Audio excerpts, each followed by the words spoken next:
Hi guys, Terry here. It's time for the August. Can you believe it's August? The August sheetload of cards. So step one is to go watch Crafty Owl's YouTube video for August, and I will have a link below to her August 2022 video. So watch that video, see how to download this PDF. Alicia is so sweet. She does the math and figures out how to make 12 cards out of 3 12 by 12 pieces of paper, and then she tells you how to cut it.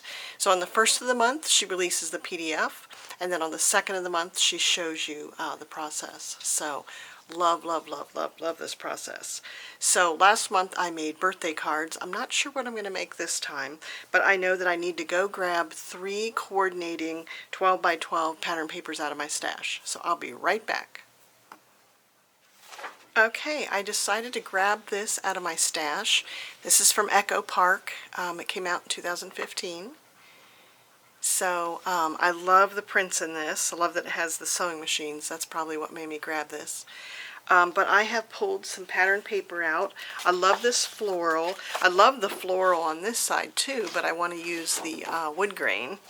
So I've got the wood grain and the flower, and then I thought this peachy orangey color looked good.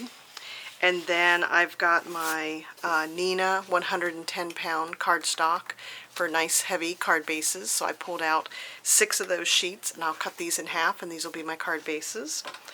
And then for my coordinating cardstock, I pulled this out. I'm not sure what color this is. I've got a few sheets here.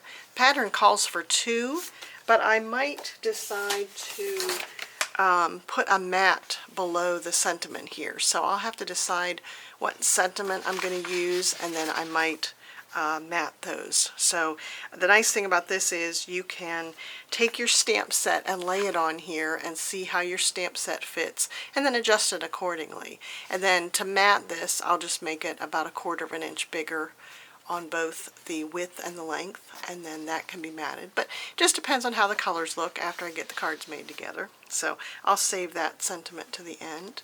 So let me cut up my paper. So because my cardstock is so thick, I like to use my little score pal here. I think this one's made by Creative Memory Keep. We are memory keepers. And I'm going to score this here at 4 1/4. And then I will fold those in half, and it just makes a crisper edge if you use the if you just put that crease in first. So love that. Okay, now I'm going to cut my 12 by 12 paper, and like I said, go watch her video and download the PDF, and it will show you how to cut this paper. And you have very few scraps left of it. If you do have some scraps, like this is last month's scraps, I just keep them in a little stash here in my table, and I can use those for kind of making a quick little card. So I'm just cutting my 12 by 12 papers. You cut all 3 of them the same way. And like I said, okay, that took a few minutes, but I got the papers cut. This is the these little pieces are going to go on these background pieces, and then this is the card base. So what I like to do, because I always get these mixed up, is I like to make sure I don't put my orange pieces with the orange bottom. So 2 are going to go over here, and 2 are going to go over here, and then same with the wood grain. 2 are going to go here, 2 are going to go here. I always struggle with this. If I start gluing without lining these up, I always regret it. So the flowers aren't going to go over there. There's going to be 2 here and 2 here. That way I don't have any problems when I start gluing. So I've got my card bases, I've got my liquid glue. I like to use the Tombow liquid glue, and I'm ready to assemble these. So like I said, I haven't decided on my sentiment. I'll do that next after I have these together, but I think this paper is really going to look cute together. So let me glue these and come right back. Oh, so this doesn't scoot This doesn't have a border on this side, it's all the way on the other side. So if I would look at the picture, I would see that. Yep. So this piece is all the way over to the side, and so is this one. So these are cut exactly to measure that 5 1/4. So that's why it's good to watch her second video on the second day of the month. She shows all those little tips. So I always say I'm going to do a good job of looking at the picture.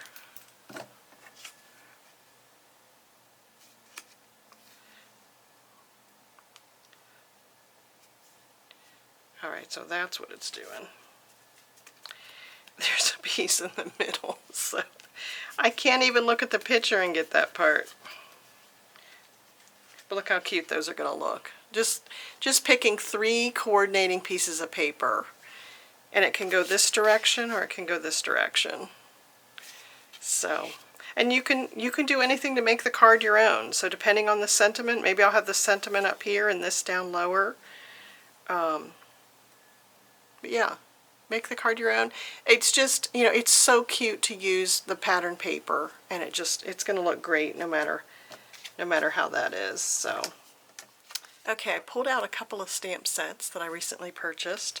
I love this one because it's got the tiny sentiments that go with the big sentiment, so that one's neat. The card goes across landscape, so this might be good. But then I also, and that was by Pink and Main, this one's from Clearly Whimsy Stamps, and I had not seen these before. Not sure where they are out of, it doesn't say on here. But I thought these were adorable. So I thought they were a good size to go in that square area there.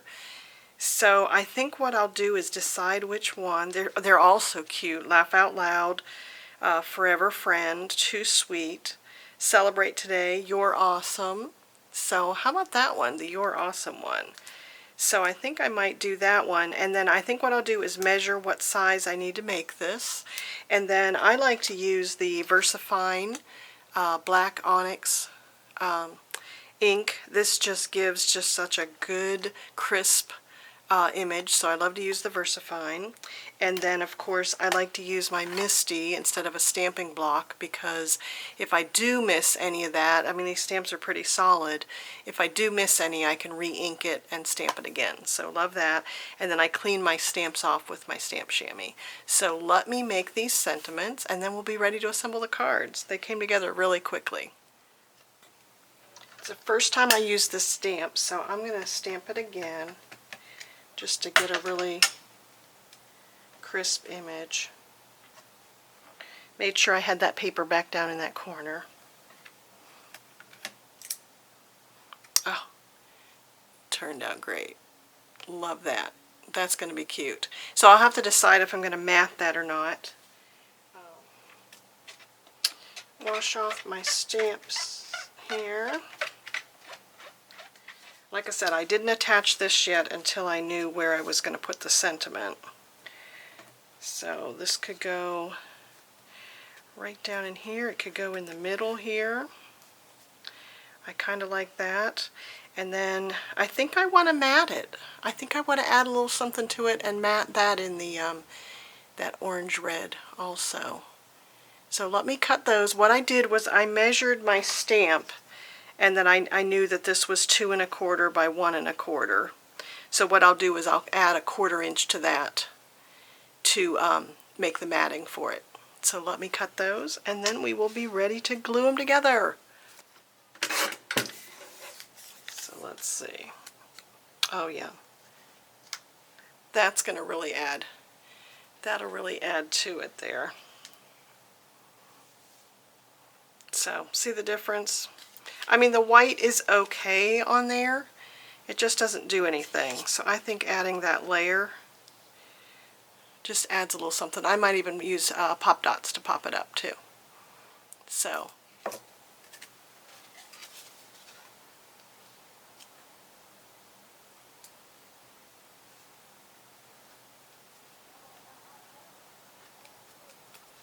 I love how that looks. That really pops. Love the blue. So those are going to be really cute. So So, like I've said before, if you have a space to work on making cards, you know, have all the supplies that you can have readily at your hands, and just be ready each month to make a batch of cards. I mean, I've done this for I think 2 years now with Crafty Owl. It's so generous of her to share that PDF. She just asks that you subscribe to her channel, and she just has the best ideas, so highly recommend it. Like I said, if you've got your supplies in an area where you've got your ink and your cardstock, it doesn't take a lot. It just takes, the beginning of the month, watch her video, and then pull out some coordinating paper, which we all have in our stashes. It's crazy. We collect this beautiful paper. Get it out and use it.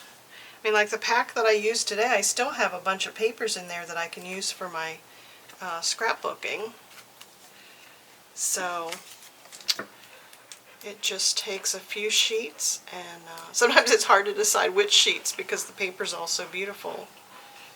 But you can get 12 cards out of 3 sheets, so love that. You could make a pack of cards and give it as a set, as a gift. But I'm trying to be a lot better about mailing people cards. It's my mom's birthday on Saturday, so I've got to get her card made, and I'll probably use one of these because she is awesome. So, I mean, who wouldn't want to go to their mailbox and open up something other than a bill and it says that they're awesome on it? So, I mean, I just recommend, I think we need to do this for our girlfriends so that we all just get that, not just on their birthday either. I think it's neat to do it on just on an off day, because I think that makes it all the more special. That you didn't have to do it because it was their birthday. You were just thinking of them. So I just think it's such a great idea to make cards. I go to the post office and buy a roll of stamps at the beginning of the year, and then I try to get these sent out to family and friends. Okay, I thank you for watching. This is how the cards turned out. They are so cute. I just love them. The coordinating paper was gorgeous. And I love this new stamp set. And you could use the scraps to decorate inside. I didn't do that, but you could do that or put them on the envelope. So I think these are going to look great. So like I said, I'll have a link down there to Crafty Owl's YouTube channel so you can get the PDF. And then I will have all the supplies that I used on my blog post, and that'll be linked down below too. So subscribe if you haven't, and I really appreciate you watching. Have a great week.